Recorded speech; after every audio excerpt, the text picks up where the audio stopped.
Ms Legalista here. Welcome to the video. I'm going to be talking about Hurricane Helene.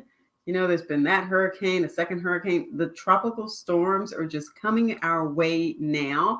And I actually have family out in Western North Carolina who were impacted by this storm. And for those of you who may have lost people that you love and care about, sorry for your family, praying for everyone who has been impacted by this.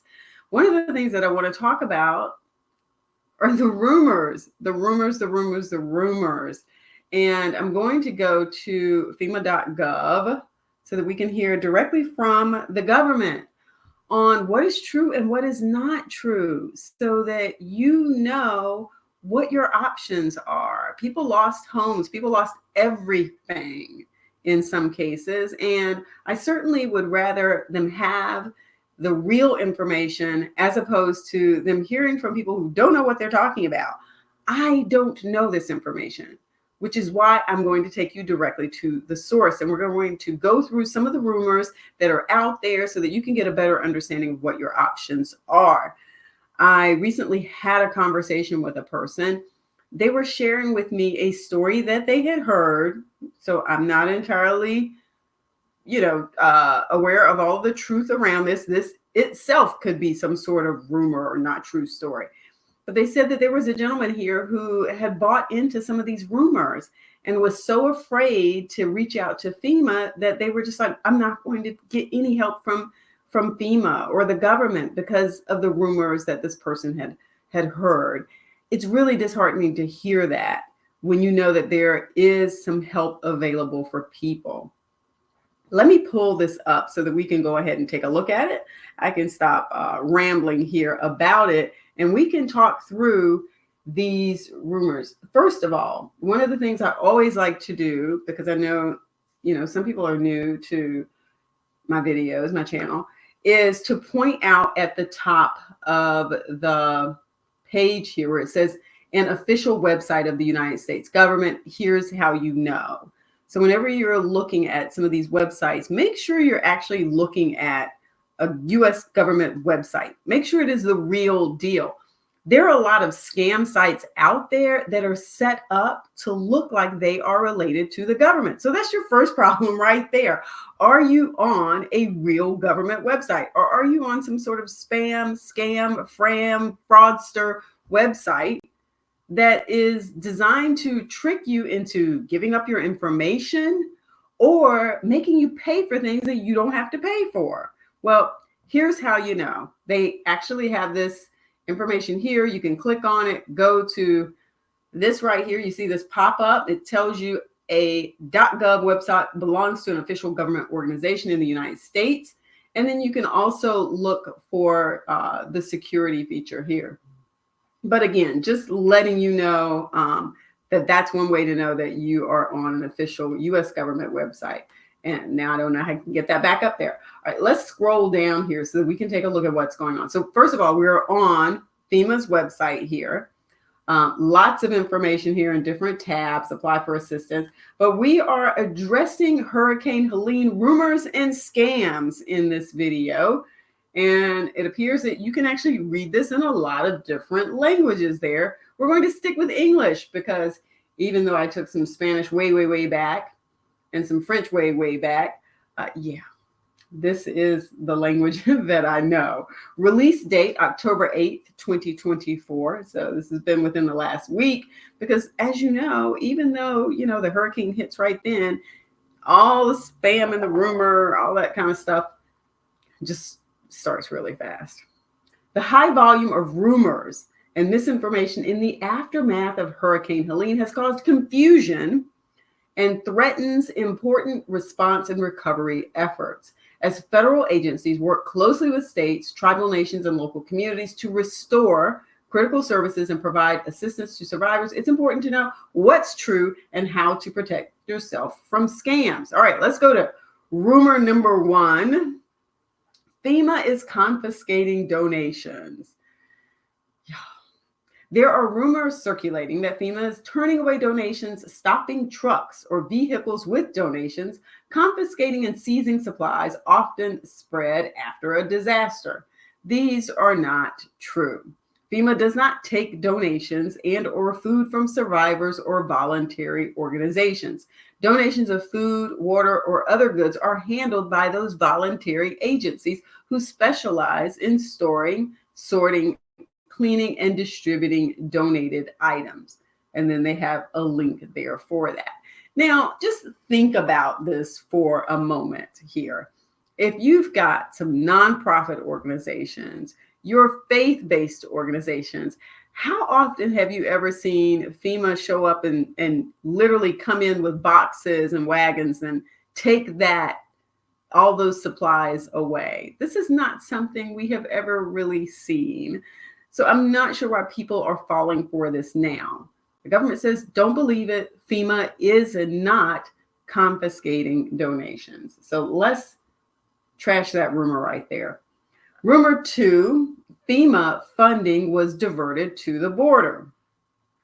No disaster relief funding was diverted to support migrants. FEMA's budget is dedicated to responding to disasters. No money is being diverted from helping people before, during, or after disasters. FEMA has enough funding for response and recovery efforts, including assistance for individuals and households. And we encourage people affected by Helene to apply for disaster assistance. And then they have the link right there. It says the agency's disaster response efforts and individual assistance is funded through the Disaster Relief Fund, which is a dedicated fund for disaster efforts. So now this is on FEMA's website. This is not anything I'm making up here, okay? This is on their website, all right? Rumor 3, FEMA is only giving out $750. This is false. To help people quickly obtain essentials like food, water, or baby formula, FEMA will give out $750 in assistance, also known as serious needs assistance. But it's not the only form of assistance available to disaster survivors. After receiving serious needs assistance, FEMA asks survivors to apply for other forms of longer-term assistance, such as housing assistance or home repair.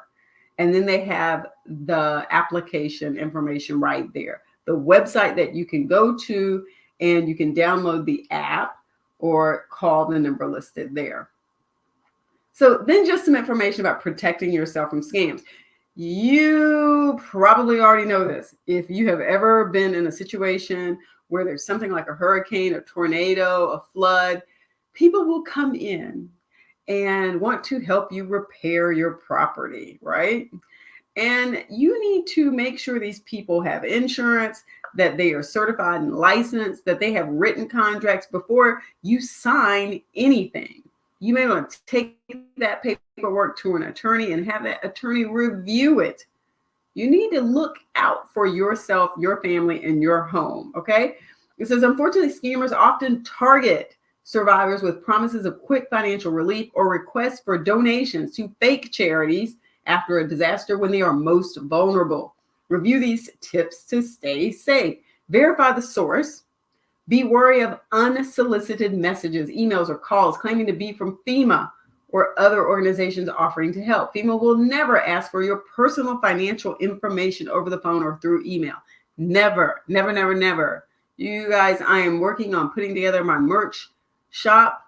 I've already got a few products up there, and one of them is really going to be some sort of t-shirt that has the 10 scammandments on it, like thou shalt not ever share your login information with anyone. I think that's going to be commandment number 1. FEMA will only contact you if you have called FEMA first or registered for assistance. So if somebody's calling you claiming to be from FEMA and you have never contacted them, never signed anything out, never talked to anyone, you need to question yourself and ask yourself, so how did you get my information? It goes back to that same sort of question that I ask people when they have reached out to me and said, hey, I got this letter in the mail or this phone call saying that I had won the lottery. And here's the amount of money that I won. And I go, oh, well, did you participate in that? And they say no. And I'm just like, okay, then it sounds like a scam already, right? It sounds like a scam already. All right.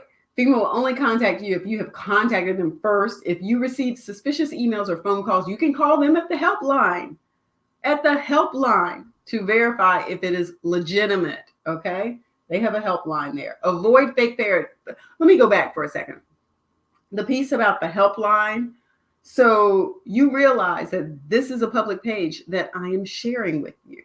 That means scammers have this information too. That means scammers, when they get ready to call you, that they can spoof that number. So it is not enough for you to pick up the phone and say, but Ms. Legalista, I know it was them because it showed up. It said FEMA, and then it had that helpline number. And that's how I know it was them. No. That's not how this works. Remember, independent verification, okay? They call you, it's like, don't answer. You call them, okay? You call them. If they're contacting you, they've already said, they're not going to contact you if you've never contacted them. All right, avoid fake charities. Scammers often set up fake charities that seem legitimate. Before donating, verify that the charity is a real organization that provides help to people. Do a quick online search and ensure that the organization existed before the disaster and that it didn't just pop up over the last day or two. Now, in most states, charitable organizations have to register in that state. So don't just Google them, but go to your state government agency and look them up to see if they are licensed to ask for charitable donations in your state. You can also report fake charities and scams to the National Center for Disaster Fraud. And it says double check information before sharing. Okay, so here I am. Think about this. Here I am sharing information. So I always want to double check and make sure that the information that I'm sharing is good and it's not scam information. It's not fraudulent information.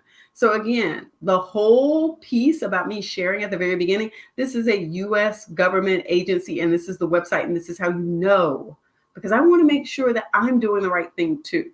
I'm human, okay? I can make mistakes also, right? And so I want to make sure that I am doing my due diligence when I'm sharing some of this information so that I'm not giving you misinformation. It says if you come across a post or message that seems suspicious, source before sharing it. Look for information to come from trusted sources, such as FEMA, local governments, or nonprofits.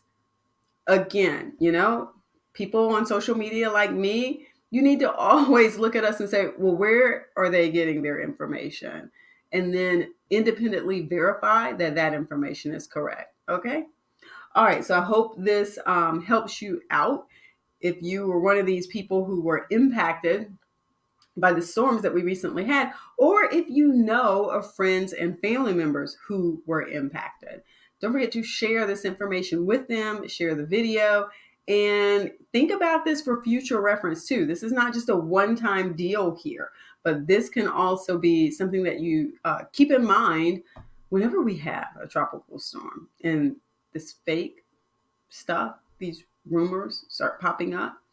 Come back here and say, let me go to the FEMA website and see what they say.